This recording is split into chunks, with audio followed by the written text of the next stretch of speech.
લખતર ખાતે રમઝાન ઈદની કરવામાં આવી ઉજવણી. લખતર ખાતે રમઝાન ઈદની કરાઈ ઉજવણી. આજે મુસલમાન બિરાદરો દ્વારા ઈદ ઉલ ફિત્રની ઉલ્લાસપૂર્વક કરવામાં આવી ઉજવણી. રમઝાન ઈદ નિમિત્તે લખતરમાં જુમા મસ્જિદથી કબ્રસ્તાન સુધી જુલુસ કરવામાં આવ્યું. લખતર કબ્રસ્તાન ખાતે મોટી સંખ્યામાં મુસ્લિમ બિરાદરોએ ઈદની નમાઝ અદા કરી. ઈદની નમાઝ અદા કરી દેશના ભાઈચારા અને શાંતિમય બની રહે તેવી દુઆ કરી. લખતર ખાતે મુસ્લિમ બિરાદરો સામૂહિક નમાઝ અદા કરી ઈદની મુબારક પાઠવી. નમાઝ પડ્યા બાદ મુસ્લિમ બિરાદરો દ્વારા પોતાના પૂર્વજોને ફાતિયા પઢી ઇબાદત કરવામાં આવી. રમઝાન ઈદને લઈ લખતર પોલીસનો લોખંડી બંદોબસ્ત ગોઠવવામાં આવ્યો.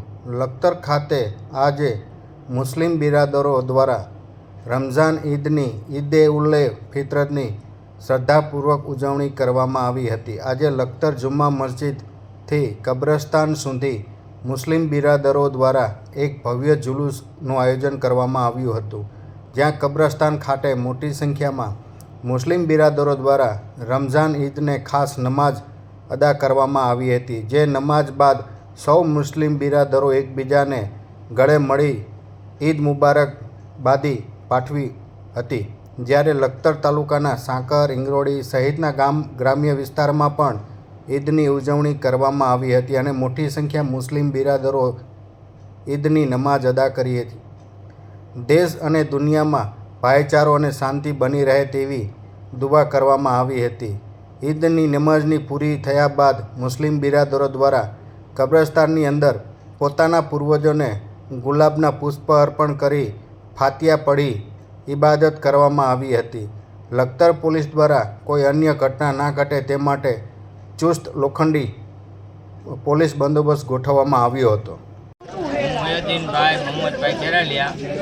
આજે ઈદનો દિવસ ઈદ ઉલ ફિત્ર તરીકે ઓળખાય છે અને આ ઈદ એટલે મનાવવામાં આવે છે કે આખો મહિનો રમઝાન શરીફના મુસ્લિમો રોજા રાખે છે, ઇબાદત કરે છે અને તેના માટે થઈ અને આ એક ખુશીનો તહેવાર છે. અને ઈદના દિવસે દરેક મુસ્લિમ ભાઈ એકબીજાને ગળે મળે છે અને ઈદ મુબારક આપે છે અને આ ઈદનો તહેવાર શાંતિ અને ભાઈચારાનો સંદેશ આપે છે. ઈદનું મહત્ત્વ શું છે? ઈદનું મહત્ત્વ ખાસ કરીને આ રોજા, ઈદના જે રોજા રાખે અને એ રોજાના બદલે અલ્લાહ તરફથી આ ઈદનું એક ઇનામ આપવામાં આવે છે. સ્ટાર્ટ.